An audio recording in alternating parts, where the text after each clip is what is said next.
Would you like to earn high investment returns from the market? If so, do you think it is possible without knowing which factors truly matter while investing and which don't? No, it is simply not possible. As an investor, you'll be left confused as to what to look for. However, the tragic truth is that most investors look for the wrong factors while investing and end up making costly mistakes that derail their investment portfolio. It is therefore important to understand which factors are truly important in the long run and which ones are mere distractions. By doing so, investors can make informed financial decisions that align with their financial goals and ultimately lead to long term success. So, let's explore which factors matter and which don't, and why it's crucial for investors to tell the difference. Macro forecasting to figure out the next 1 or 2 years of returns doesn't matter. For instance, take two of the most common elements that individuals try to forecast: inflation and recession. Investors are mainly concerned about short term changes in these attributes.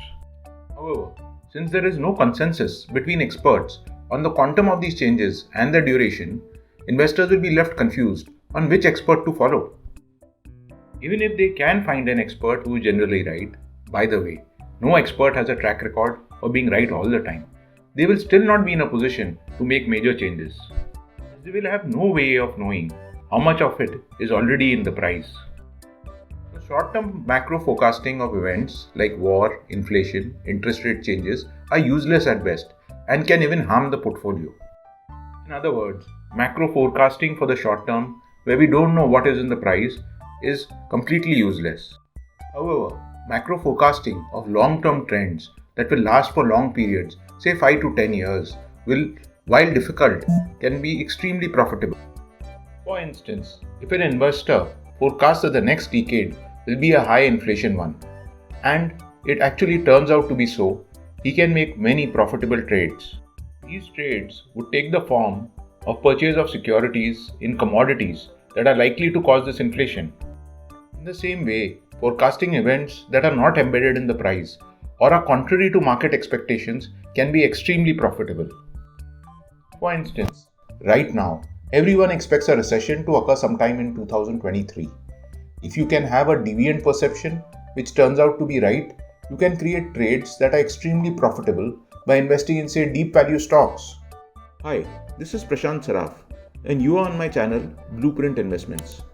I am on a mission to arm investors with the knowledge, strategies, skills, and tools to create life-changing wealth for themselves and their families. Coming back to the video, the next thing that truly doesn't matter as much as many investors think is buying stocks on the basis of popular metrics like the price to earnings alone. Investors who do due diligence and evaluate these stocks tend to evaluate them based on popular metrics like the price to earnings ratio. However, the price to earning ratio of a stock doesn't tell an investor what the value of the stock is, only how it is currently priced in the market. So investors who run their valuation screens like the PE screen are only able to ascertain whether a stock is cheap or expensive. They are not able to ascertain the reason why the stock may be cheap or expensive in the first place. As a result, they are likely to buy those stocks that are optically cheap. Investors therefore need a way to evaluate the quality of various companies and determine the value creation potential in each company. This is an extremely detailed exercise which investors are not trained to do. However, investors who want to pick multi-baggers need to go through this process, as finding such stocks takes work. The next thing that doesn't matter is to follow investment tips to buy the popular issues at any price.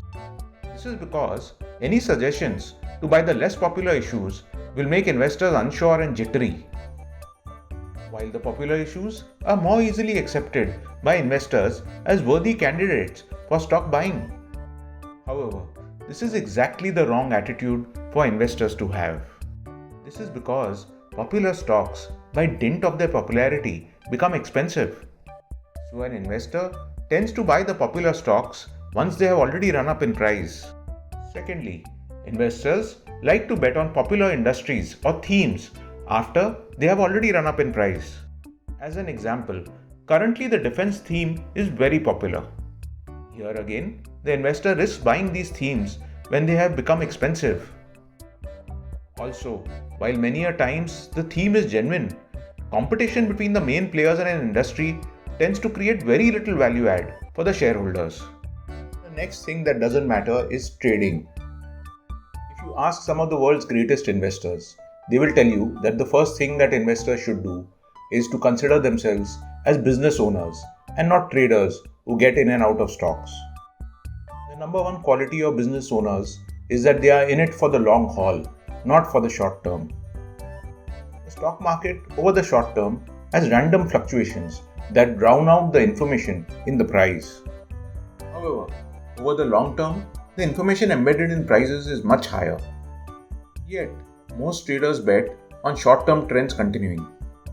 Since the chances of a trend being noise are much higher in the short term, the chances of not making money in the short term are high. Every investor must consider that there is an investor on the other side of the trade. It is quite possible, even likely, in the case of ordinary investors, that the person on the other side may be an institution with more knowledge than the investor about the prospects and valuation of the company. So the rule of thumb should be to trade as less as possible. The next thing that really doesn't matter is short-term performance. Many investors argue that the long term is nothing but a series of short terms. However, as already explained, going in and out of stocks to improve short-term performance is unlikely to work because most of the information in stock prices in the short term is simply noise. So in bullish markets, the most aggressive investors who have entered the market at just the right time, they do the best. But since they have not done the due diligence of the securities, they generally also perform the worst in the ensuing bear market that follows. The next thing that doesn't matter as much as investors think it does is volatility. Any tradable stock will have huge swings due to the emotions of people affecting how they value them. When the mood of investors is bullish, they ignore the bad news and are ready to make rosy future projections. The converse is true when investors are bearish, as they become skeptical of even the most solid of companies. What should matter to investors the most is the change in the earnings power of the stocks they own. So the reason investors fear volatility is that they don't know the actual value of what they own. If they did, they would use volatility as an added bonus and buy more units when the price went below fair value and sell shares when they were above fair value. Therefore, volatility is a temporary phenomena which should not discourage true long-term investors who know how to value stocks.